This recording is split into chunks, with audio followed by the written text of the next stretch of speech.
Hello guys, welcome to a brand new video जहां हम बात करने वाले हैं उन टॉपिक्स पर जैसे कि क्या होगा अगर लकी मैन और गोकू की फाइट होगी, कौन जीतेगा, और फिर डोरेमोन मूवी की एक स्कैम के बारे में।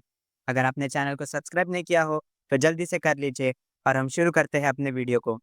सोचो अगर एक दिन ऐसा हो कि एक तरफ हो दुनिया का सबसे बड़ा लकी इंसान जिसका नाम है लकी मैन, जिसके पास ऐसी ताकत हो जो हर वक्त उसको जीत दिला सकती है, और दूसरी तरफ हो एक ऐसा सैयन जिसका नाम सिर्फ जमीन पर ही नहीं बल्कि पूरे यूनिवर्स में गूंजता है, गोकू। आज हम बात करने वाले हैं इस इम्पॉसिबल और माइंड ब्लोइंग बैटल के बारे में। कौन जीतेगा, कौन हिलेगा भी नहीं, क्या होगा जब अल्टीमेट लक टकराएगा अल्टीमेट पावर से।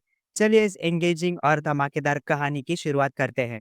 सबसे पहले समझते हैं इन दोनों कैरेक्टर्स को अलग अलग। लकी मैन एक जापानीज सुपर हीरो एनिमे का हीरो है जिसका नाम होता है चुओना, जिसे एक दिन एक एलियन बना देता है लकी मैन। मतलब अगर उसके सामने गोलियां चल रही हो तो वो हमेशा बचेगा। अगर कोई बड़ी से बड़ी मुसीबत आ जाए तो वो हमेशा जीतेगा, चाहे मौत उसके सामने आ जाए, उसका लक उसे बचा लेगा। अब बात करते हैं गोकू की।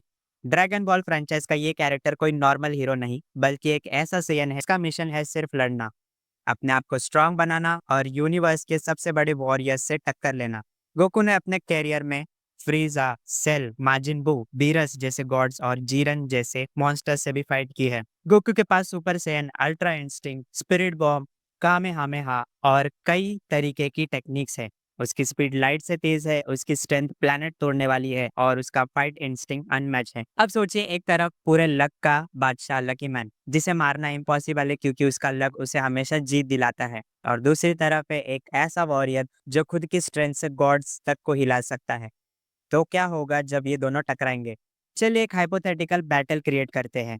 एक ओपन बैटल फील्ड में गोकू और लकी मैन आमने सामने आ जाते हैं। गोकू अपने क्लासिकल स्टाइल में कहता है, चलो देखते हैं तुम में कितनी पावर है, और तुरंत सुपर सैयन बनकर अटैक करता है। लेकिन जैसा कि हमेशा होता है, जैसे ही गोकू की पंच लकी मैन के मूव के पास पहुंचती है, एक यूएफओ गिर जाता है बीच में, या हवा में एक बर्ड आ जाता है, या जमीन हिलती है और पंच मिस हो जाता है। गोकू हिला भी नहीं पाता लकी मैन को। गोकू कंफ्यूज होता है, वो अपनी स्पीड को 1000x करता है, इंस्टेंट ट्रांसमिशन करता है अल्ट्रा इंस्टिंक्ट मोड में, लेकिन हर अटैक के बीच में कुछ ना कुछ हो जाता है। कभी एक एलियन गिर जाता है, कभी एक बड़ा एस्ट्रॉयड का टुकड़ा गिर जाता है, कभी गोकू का शू फंस जाता है, और हर बार लकी मैन बच जाता है क्योंकि उसका लक उसको हमेशा इम्पॉसिबल तरीके से जीत दिलाता है। इस पॉइंट पे गोकू कहता है, आज तक मैं किसी से नहीं हारा लेकिन तुम पर अटैक ही नहीं कर पा रहा हूँ। यहाँ पे हम एक चीज समझते हैं कि लकी मैन की पावर का बेस फिजिकल स्ट्रेंथ नहीं है, ना ही स्पीड या टेक्निक, वो है प्योर लक। और लक एक ऐसी चीज है जो दुनिया का सबसे बड़े पावर को भी बेकार बना सकती है। लकी मैन का कैरेक्टर लिखा ही ऐसा गया है कि उसका लक उसे कभी हारने ही नहीं देता। चाहे जितनी भी बड़ी पावर क्यों ना हो, वो हमेशा अल्टीमेट विनर होता है बिना कुछ किए। यही उसकी ट्रू सुपर पावर है। इस फाइट में एक मोमेंट आता है जब गोकू खुद लकी मैन को कहता है कि तुमसे लड़ना इम्पॉसिबल है, तुम तो उस इंसान से भी ज्यादा स्ट्रांग हो जिसका लक कभी फेल नहीं होता। और लकी मैन हंस के बोलता है, मैं तो बस नॉर्मल इंसान हूँ जिसका लक ज्यादा है। अब बात करते हैं टेक्निकल लेवल पे। गोकू की पावर स्केलिंग आज तक हर पावर लेवल से ऊपर गई है। वो बीरस, वीस और अल्ट्रा इंस्टिंक्ट तक पहुंच गया। लेकिन जब बात आती है एक ऐसे कैरेक्टर की जो प्लॉट आर्मर का वॉकिंग एम्बॉडीमेंट है, तो कोई भी पावर कम पड़ जाती है। लकी मैन बेसिकली एक मेटा कैरेक्टर है जो अपनी एनिमे की दुनिया में हर तरीके की रियलिटी को तोड़ता है।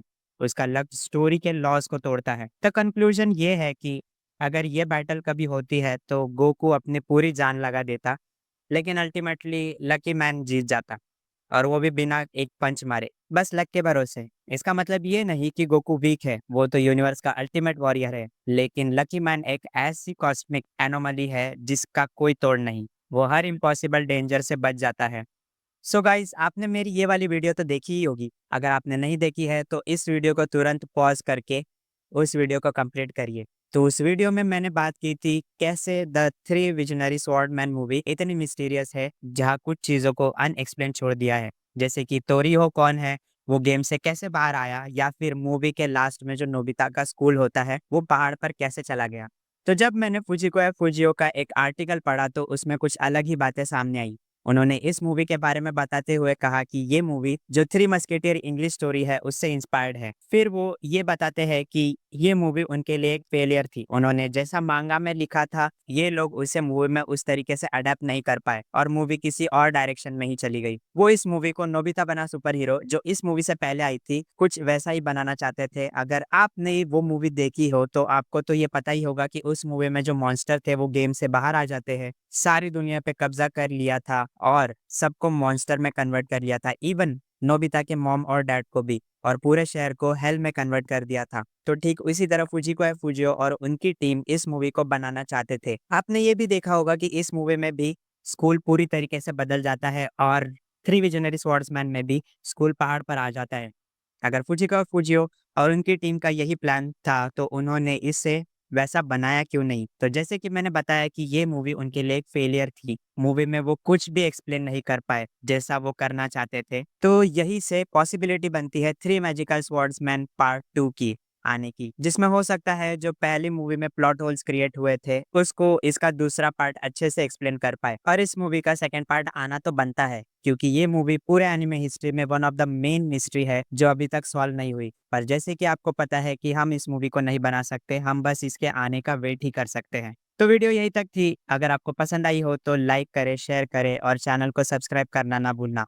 मिलते हैं अगले धमाकेदार वीडियो में।